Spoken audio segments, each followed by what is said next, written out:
Hello students.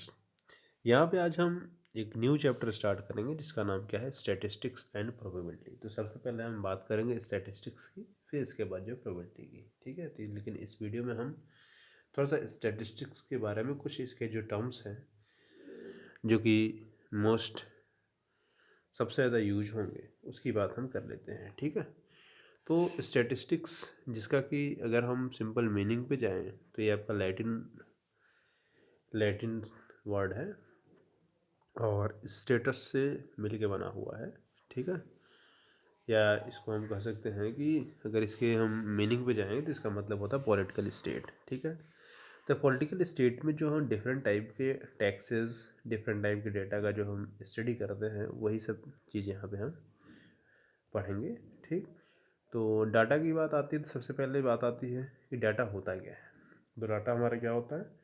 Data एक ऐसा information होता है, डाटा एक ऐसा ऑब्जर्वेशन होता है जो कि हमें कुछ इन्फॉर्मेशन प्रोवाइड करता है। ठीक है, जैसे हम यहाँ पे कोई भी डाटा लिख लें, ठीक, तो वो हमारा क्या है, इन्फॉर्मेशन प्रोवाइड करेगा। अब बात आती है रॉ डाटा क्या होता है। जो रॉ डाटा होता है इसका मतलब क्या होता है, जैसे कोई भी डाटा अगर हम लिख लें, एक्स वाई, मान लो कि हो गया 10 हो गया, फिर हो गया 7 हो गया, 1 हो गया, 2 हो गया। ठीक है, तो मतलब कोई भी एक फिक्स आर्डर या पैटर्न ना हो, लेकिन फिर भी हमने उसको अरेंज कर दिया, तो हमारा क्या रॉ डाटा होता है जब वो किसी भी फॉर्म में अरेंज नहीं होता है। ठीक, या इसको हम बोलते हैं अनग्रुप डाटा भी बोलते हैं। ठीक, अगर हम इसी को इस तरीके से कर लें, अगर कोई भी डाटा को हम अरेंज कर लेते हैं असेंडिंग या डिसेंडिंग ऑर्डर में, तो उसको हम बोलते हैं कि ये हमारा एक रॉ डाटा हिसाब से ये हमारा ग्रुप्ड हो गया। ठीक है, तो जैसे मान लो कि हमारे पास यहाँ पे 2 हो गया, 4 हो गया, 6 हो गया, यहाँ पे हमने 100 लिख लिया। ठीक है, कोई भी डाटा है इस तरीके से है। अब इसका हम कहते हैं रेंज क्या है। तो रेंज अगर आपको निकालना है तो रेंज क्या होता है, मैक्सिमम में से मिनिमम को माइनस कर देते हैं। मैक्सिमम हमारा कितना 100 है, मिनिमम कितना है 2 है, तो 100 में से 2 निकाला क्या 98। 98 क्या कहलाएगा, इस डेटा का रेंज कहलाएगा। क्लियर। और इसके बाद हम बात करते हैं फ्रिक्वेंसी क्या होती है। तो फ्रीक्वेंसी का मतलब क्या होता है, जैसे कोई भी नंबर हमने यहाँ पे लिख दिया 1 1 2 2 3 4 ऐसा लिख लिया। अब देखो 1 कोई भी नंबर किसी भी डेटा में मैक्सिमम कितनी बार आया है, वो उसका क्या कहलाता है, फ्रीक्वेंसी कहलाता है। ठीक है, जैसे 1 हमारा यहाँ पे कितनी बार आया, 2 टाइम्स आया, 2 कितनी बार आया, 2 टाइम्स आया, 3 कितनी बार आया, 1 टाइम्स आया, 4 कितनी बार, 1 टाइम्स आया। तो ये सब क्या है, उसकी फ्रीक्वेंसी होती है। क्लियर। अब फ्रीक्वेंसी डिस्ट्रीब्यूशन टेबल की बात करते हैं। तो फ्रीक्वेंसी डिस्ट्रीब्यूशन टेबल इस तरीके से हम क्या करते हैं, कुछ टेबल बना लेते हैं।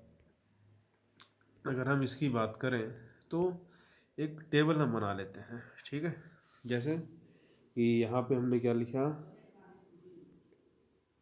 इस तरीके से फ्रीक्वेंसी लिख लिया, यहाँ पे कोई ऑब्जर्वेशन लिख दिया। मान लो 1 कितनी बार आया, 2 टाइम्स आया, और 3 कितनी बार आया, 2 टाइम्स आया, 4 कितनी बार आया, मान लिया 5 टाइम्स आया। तो इस तरीके से जो टेबल लगा देते हैं और बगल में हम टैली मार्क्स लगा लेते हैं। अब टैली मार्क्स कैसे होता है उसको देख लेते हैं। ये हमारा फ्रीक्वेंसी डिस्ट्रीब्यूशन टेबल बन जाता है। टैली मार्क्स क्या, तो 1 को हम कैसे लिखते हैं, 1 को लिखना है तो 1 वर्टिकल लाइन, 2 लिखना है तो क्या करेंगे 2 वर्टिकल लाइन, 3 लिखना है तो क्या 3 वर्टिकल लाइन, 4 लिखना है तो 4 वर्टिकल लाइन। ठीक, और 5 लिखना है तो क्या करें 5 वर्टिकल लाइन नहीं लिखते, एक 4 लिखे, एक हम डायगोनल इस तरीके से ड्रॉ कर लेते हैं। ठीक है, 10 लिखना है तो इसी को 2 बार लिख देते हैं। तो ये तो हो गया। अब बात हम करते हैं क्लास मार्क क्या होता है। ठीक, अब जैसे मान लीजिए हमारे पास क्या है 5 to 10, 5 to 10, 10 to 20, या 10 to 15 हम ले लेते हैं, 15 to 20, इस तरीके से हमारे पास हो गया है। तो अब ये हमारा क्या है, एक इंटरवल है। तो इसमें ये सारी जो होती है, जो लोअर, ये लोअर लिमिट है इधर की, और इधर की हमारी अपर लिमिट है। ठीक है, तो क्लास मार्क क्या होता है कि अगर हमने अपर लिमिट और लोअर लिमिट को ऐड करके 2 से डिवाइड कर दिया, मतलब 5 + 10 डिवाइडेड बाई 2 कर दिया, तो हमारे क्या आ जाएगा, क्लास मार्क आ जाएगा। क्या आएगा, क्लास मार्क। क्लियर। और अगर हम क्लास विड्थ की बात करें या क्लास साइज़ की बात करें, तो हमारे पास जो यहाँ पे 5 to 10 दिया है, तो इसका अपर लिमिट में से हम लोअर लिमिट को माइनस कर देते हैं, तो जो आता है वो हमारे क्या आता है, क्लास साइज आती है। और सभी क्लास साइज हम चेक कर लेते हैं। तो क्लास साइज चेक करने का तरीका क्या होता है, upper limit minus lower limit, ठीक है।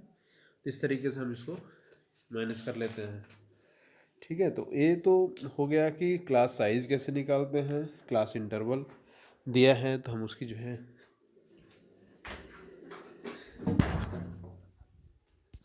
ठीक है। तो ये सारी चीज़ें हैं और इसी बेस्ड पे हम क्या करते हैं, फ्रीक्वेंसी डिस्ट्रीब्यूशन टेबल बनाते हैं और जो भी इंफॉर्मेशन होगा तो हम इससे फाइंड आउट कर लेते हैं। ओके।